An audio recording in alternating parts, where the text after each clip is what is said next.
Dificilmente será possível esclarecer de modo pleno sobre as muitas razões que levaram à escolha da Palestina como a terra para a auto-outorga de Michael, e especialmente sobre a razão pela qual a família de Maria e José fosse selecionada como o núcleo imediato para a vinda desse Filho de Deus em Urântia. Após um estudo da informação especial sobre as condições dos mundos segregados, preparado pelos Melquisedeques em conselho com Gabriel, Michael finalmente escolheu Urântia como o planeta onde cumprir a sua auto-outorga final. Depois dessa decisão, Gabriel fez uma visita pessoal a Urântia, e, pelo resultado do seu estudo dos grupos humanos e da sua pesquisa das características espirituais, intelectuais, raciais e geográficas do mundo e seus povos, ele decidiu que os hebreus possuíam aquelas vantagens relativas que garantiriam a sua seleção como a raça para a auto-outorga. Depois que Michael aprovou essa decisão,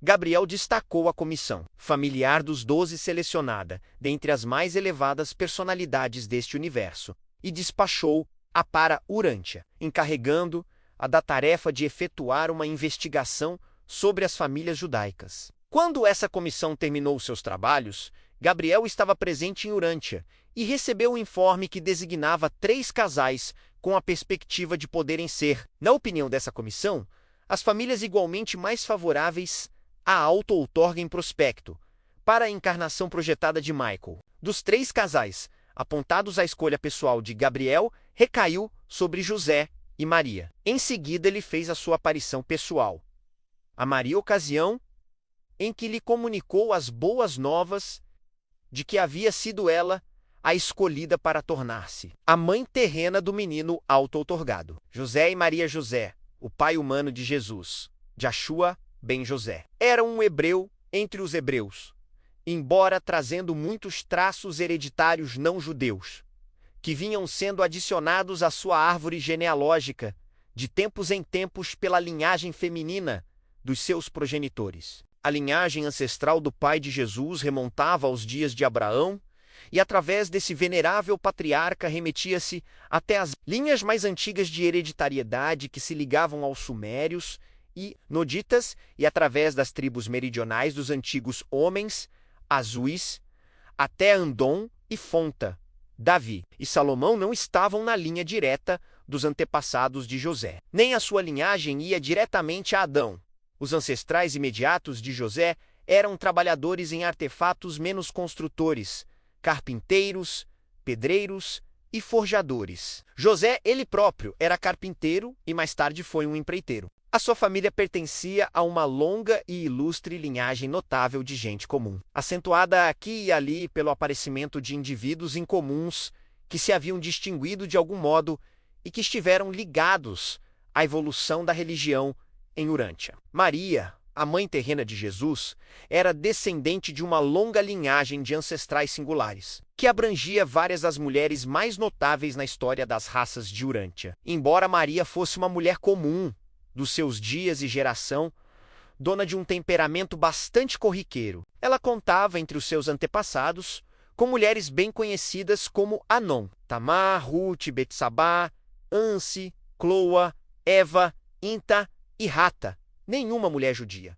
daquela época era de linhagem mais ilustre de progenitores e nenhuma remontava a origens mais auspiciosas. A uniformidade na linha dos ancestrais de Maria e a de José, caracterizada pela predominância de indivíduos fortes, mas comuns, era quebrada aqui e ali por várias personalidades que se destacavam na marcha da civilização e da evolução progressiva da religião. Do ponto de vista racial, não seria próprio considerar Maria como judia. Na cultura e na crença, ela era judia, mas pelos dons hereditários, era mais uma composição de sangue sírio, hitita, fenício, grego e egípcio. De modo que a sua herança racial era mais genérica do que a de José.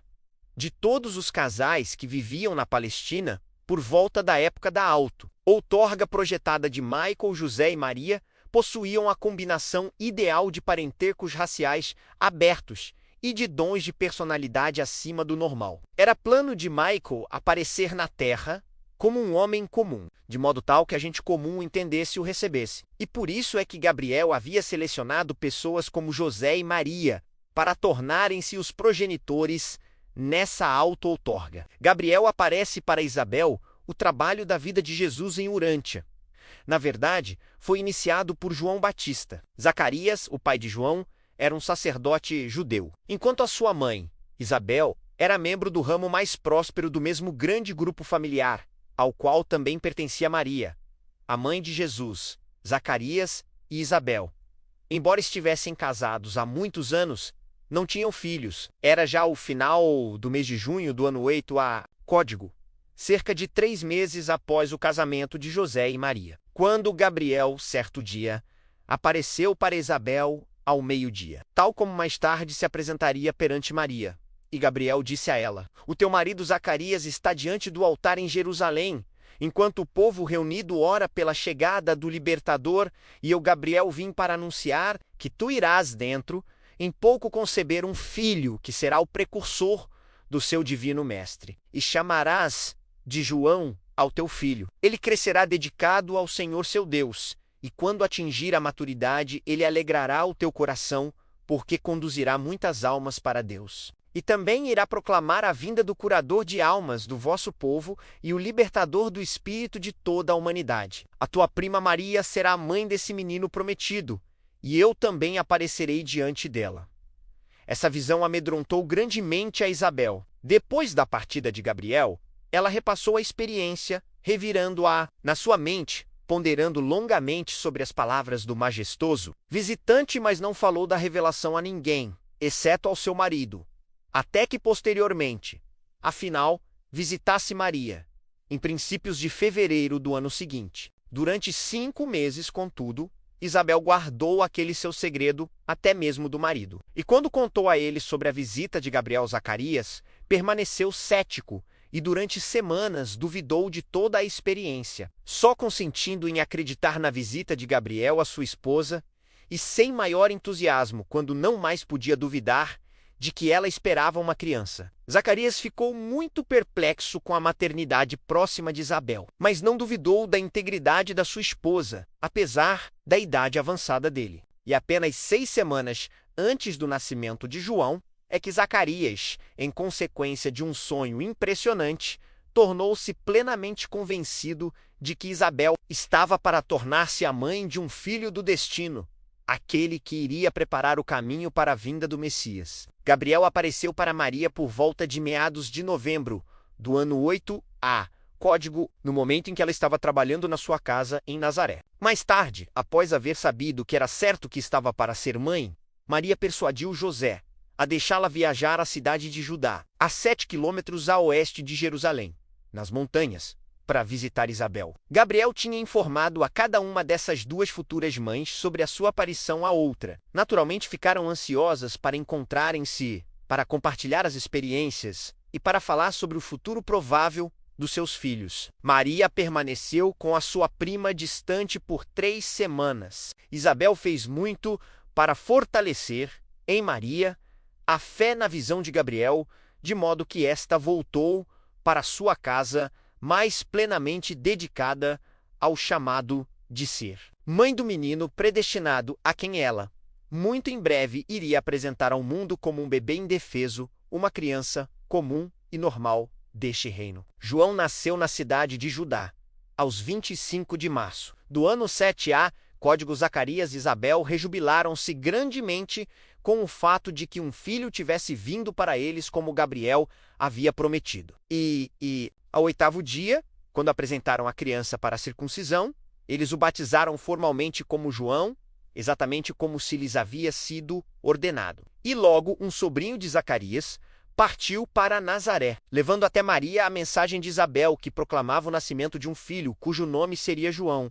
Desde a mais tenra infância, os pais inculcaram em João a ideia de que ele cresceria e tornasse-ia um líder espiritual e um mestre religioso. E no coração de João, o solo sempre foi sensível a essas sementes sugestivas. Ainda quando criança, o encontravam frequentemente no templo, durante os ofícios do serviço do seu pai. E João ficava imensamente impressionado com o significado de tudo o que via. Olá, pessoal! Hoje vou compartilhar com vocês uma história fascinante sobre a primeira infância de Jesus Cristo. Um período repleto de momentos marcantes que moldaram o início da vida do nosso Salvador. Tudo começou em Belém, numa noite estrelada, quando Maria deu à luz seu filho primogênito. Como todos sabem, Jesus nasceu num humilde estábulo, sendo sua primeira cama uma manjedoura forrada com palha. Os primeiros a prestarem homenagem foram os pastores, guiados por um anjo que anunciou o nascimento do Salvador. Mas vocês sabiam que quando Jesus tinha apenas 40 dias de vida,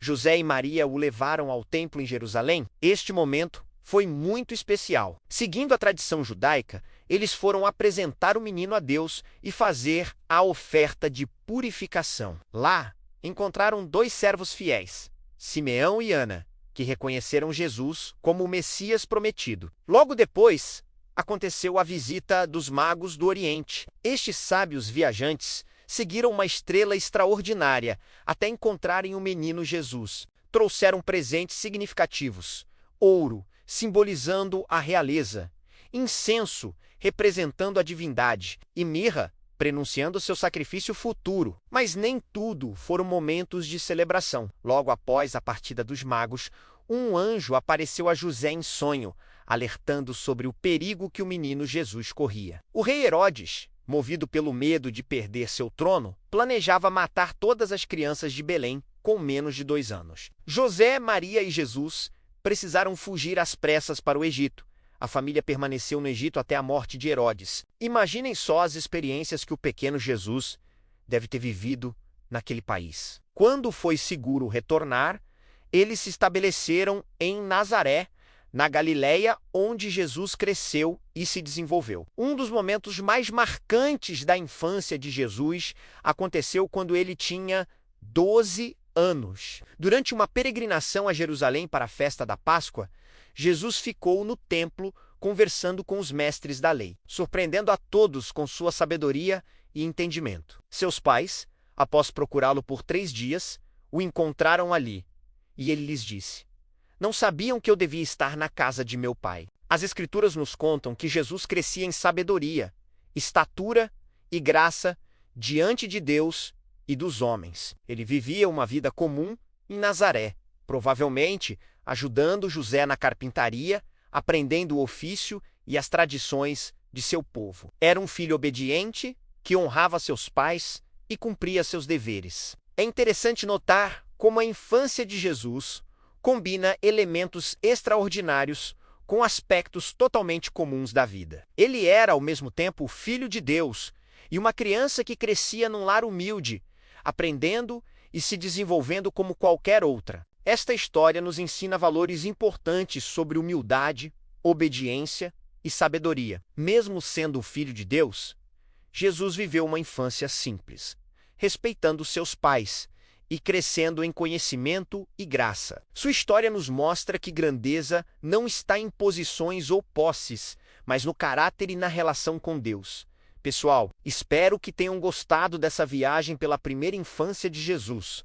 Se você se identificou com essa história e quer conhecer mais sobre a vida de Cristo, não deixe de se inscrever no canal e ativar o sininho para receber mais conteúdos como este. Compartilhe com seus amigos e família e deixe nos comentários qual parte dessa história mais tocou seu coração. Um grande abraço e até o próximo vídeo.